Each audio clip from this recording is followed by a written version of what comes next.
Hi guys, Virginia Barnes of Barnes Violins here. I just wanted to talk to you about my background and all the different parts of my life that have come together that make it that your experience at Barnes Violins is going to be a very rich and valuable one. I can look at things from so many different viewpoints due to the many hats I have worn over the years of my life. So the first hat I'm going to talk about is when I was a student. I started at Three Bridges School in New Jersey in the violin program that they had there when I was 5 years old. I remember going into the library and shout out to Mrs. Nancy Roth, who was my very first violin teacher all the way till I was 12, and we maintain to this day a relationship. Music teachers can be super, super important in your child's life. Anyway, I was 5 and a young 5, and every other teacher at school, my kindergarten teacher, did not know what to do with me. The teacher was very upset because I was standing on a chair pretending to be a building. So here's me, not interested in reading and writing. I go into the library, they put a violin in my hands, and the teacher keeps saying, "That's right, Virginia. That's right, Virginia." And I was like, I'm doing something right? I cannot believe it.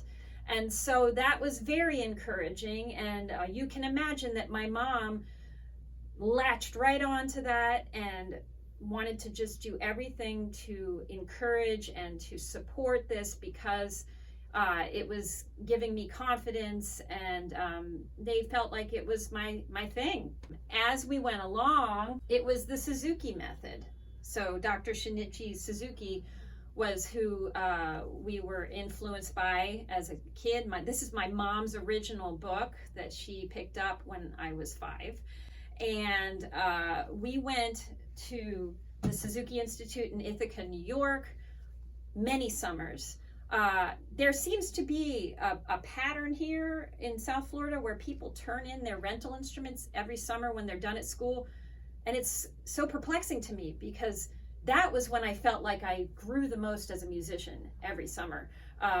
If I wasn't at a camp like Ithaca, or later on Point Counterpoint up in Vermont, or Aspen Music Festival, or anything like that, if I wasn't doing that, I was practicing. And even as a little kid, you can just practice for 10 minutes after dinner or before you go out for the day.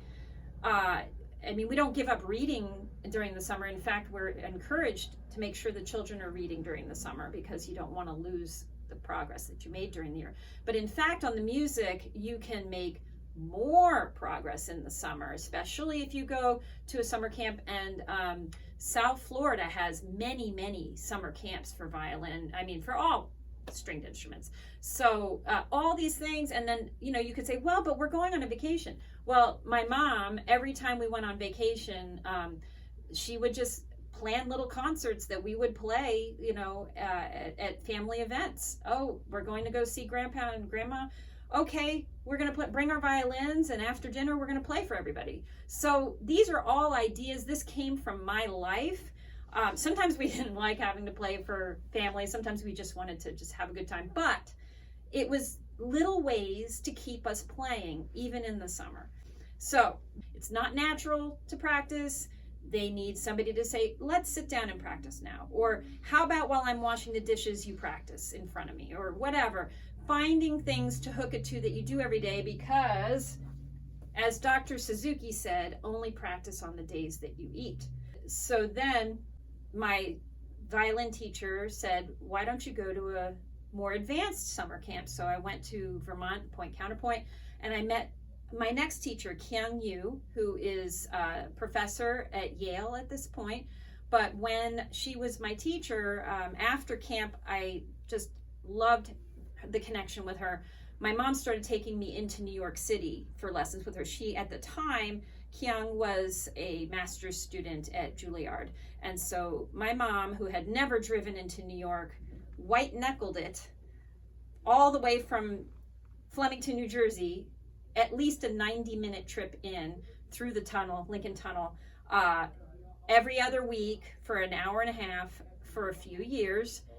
And then I started going to Aspen Music Festival and met up with Paul Cantor there, who was Kyung's teacher at the time. And then I started going to Juilliard Pre-College. And when I think about it now, I cannot believe tiny little me, who was, 16 years old, was getting on a train from Somerville, New Jersey, transferring in New York, taking the train in from there to Grand Central Station, and then taking a taxi uptown. I think about it now and I'm like, wow. Anyway, fast forward, I started out at New England Conservatory of Music, and then I took a year off and spent a school year in Lausanne, Switzerland, because my teacher was on sabbatical. And then my teacher, Paul Cantor, changed to University of Michigan. And so I did the rest of my bachelor's of performance in violin at University of Michigan. Now, there is something in common with all these places: a little cloudy and a little cold. So by the time I finished in Ann Arbor, beautiful city, just a little cold, I was ready to move to a warm place. So I heard there was a lot of work in South Florida, and my grandfather lived down here. So 1992, right after Hurricane Andrew, actually, and I auditioned for Palm Beach Opera Orchestra and happened to meet my future husband, Tim Barnes, at that very audition, and I won the assistant principal second that day. So, and I will now be putting on the performer hat. So for 10 years, I was performing in many groups in the area. On top of Palm Beach Opera and Palm Beach Symphony, I was an extra in the Florida Philharmonic and an extra for the Naples Philharmonic. And then Mr. Barnes got called to do the Broadway show On the Road, Joseph and the Amazing Technicolor Dreamcoat, only months after we got married in 1994. So I'm in the performing hat still when we got married, and then about 6 months into Mr. Barnes being on the road, and there was an opening, and then I went on the road for a bit. In the meantime, I had started my master's in violin pedagogy at FAU. And that's a shout out to Rebecca Lautar. The pedagogy course in the graduate department of music is incredibly valuable as a teacher. And so while I was performing and while we went onto the road, I was slowly getting into teaching at the same time. So that's why I'm saying I was wearing one hat, but also another hat was beginning to grow. As I was segueing into teaching and building a studio of my own, private studio of students, our first son came along, Matthew, and I quickly realized that the teaching schedule was going to work better with being able to be home than the performing schedule, which changes all the time. And so I started to take this hat off after 10 years in the opera, my favorite job. And among the others, I stopped performing. And then a hat I wore for 30 years. And like I said, this hat started to go on while I was in the performing hat. So it's been 30 years that I taught violin, and I loved it so much. I was able to work from home, be right there, and then we had 2 sons, and I was able to be home, and they knew my schedule. They knew which students were coming every single day. But on top of that, I really, really enjoyed teaching. I had students many levels and many commitment levels and talents, and I enjoyed going through the repertoire with them and making sure that they were well-rounded performers and players. Being a teacher also influences how I see people when they come through this door. So I was doing that for a long time so that I could also, again, a segue, I became a mother of violin students. It's one thing to be a performer. It's another thing to be a violin teacher. It is a whole other thing to be a parent of music students. Many times people come in and they say, my child just doesn't want to practice. No child wants wants to practice. It's a matter of creating a schedule. We were homeschoolers, and so it was first thing in the morning, but they knew it was going to be a finite amount of time. They knew that we would go from activity to activity. And so we truly did do it quite consistently, and both boys became very good. Older son is a performance major, and the younger son, he had a fine arts scholarship at North Broward preparatory school. Both boys, we stopped the homeschooling around the end of middle school. So Vince went off to North Broward preparatory school, and this is an example of music opens doors. There are scholarships, there are opportunities, there are travel opportunities, but how do you get there? How do you get from point A of child barely being able to play anything, Twinkle Twinkle, to being eligible for a scholarship or becoming a performance major? How do you get there? As parents, you have to be vigilant, and you don't have to be militant, just vigilant. Just each day, the schedule can't be up to the kids. Science says their brains just don't make schedules. We kind of have to tell them, now it's time to do this. So again, like I said earlier, maybe after dinner, instead of having to clean up dinner, child can perform their piece or just practice where you can hear them. And they are like, yay, I don't have to clean up, I get to practice instead. And knowing that it's finite, small amounts, daily, just like, you're not going to skip math homework, you're not going to skip homework from any class. And so then why skip practicing violin or viola or cello or string bass when it could be 10 minutes? 10 minutes is nothing. We just have to fit it in. And parents, we are the ones that organize that. And they're not always going to be happy about it. And we just have to say, it's time. I mean, we wouldn't let them not do their homework. So same thing. So we've raised very proficient violinists.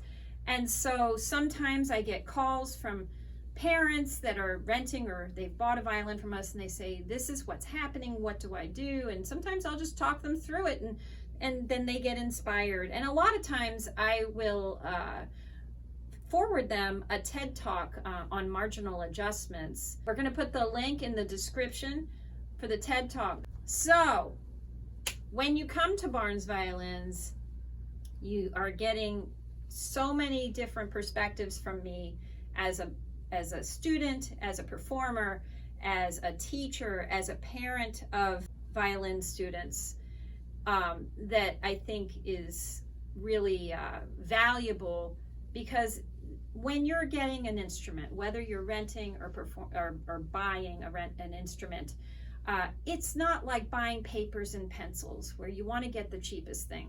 There is a limit, and there's definitely a limit with instruments. If you go too cheap, then it's a self-fulfilling prophecy of, see, my child didn't want to do it anyway. Well, would you want to do it if the instrument sounded that tinny and bad or wouldn't stay in tune?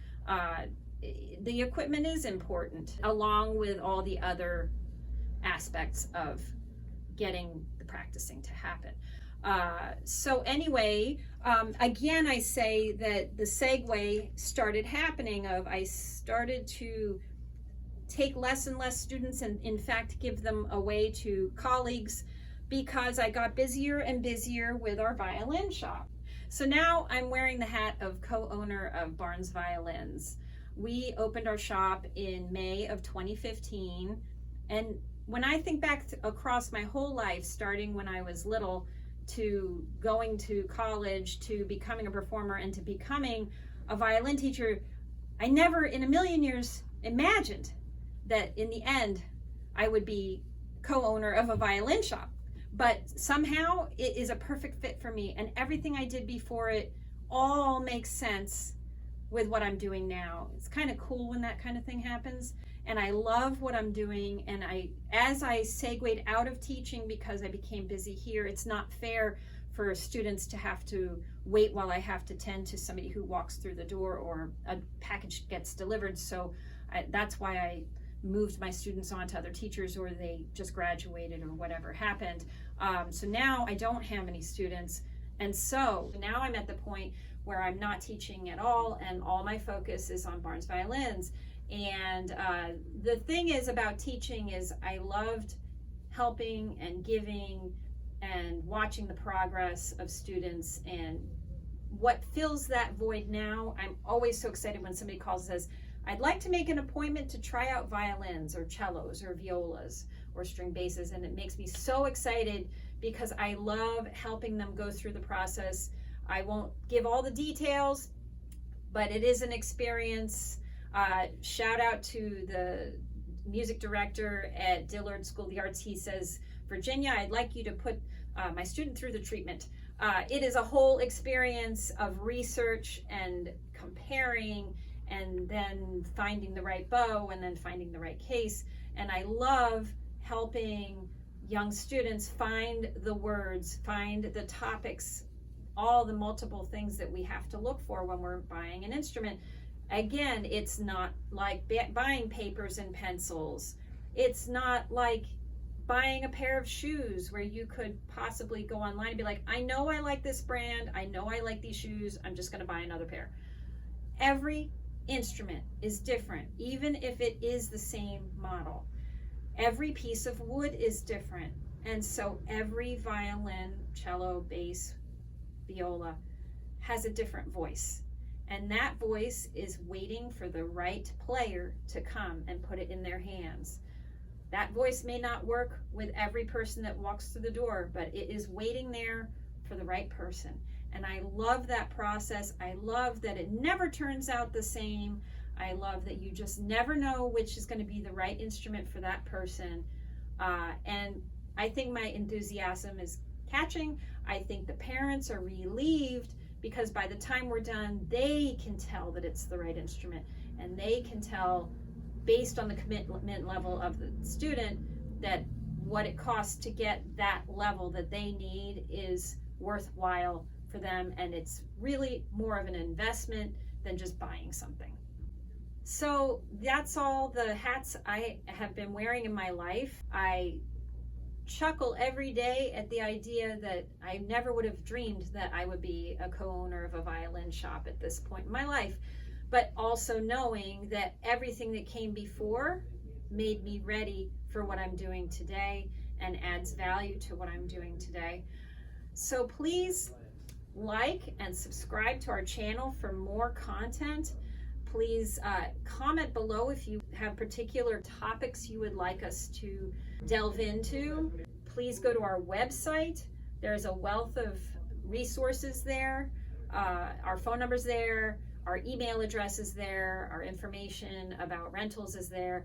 We also have a community page that flyers for different camps are there, or anything's going on throughout the year. We also have a teacher list, so you can go there to find private teachers, and you can just give us a call and we can start wherever you are and help you on your musical journey. Thanks a lot for listening and watching.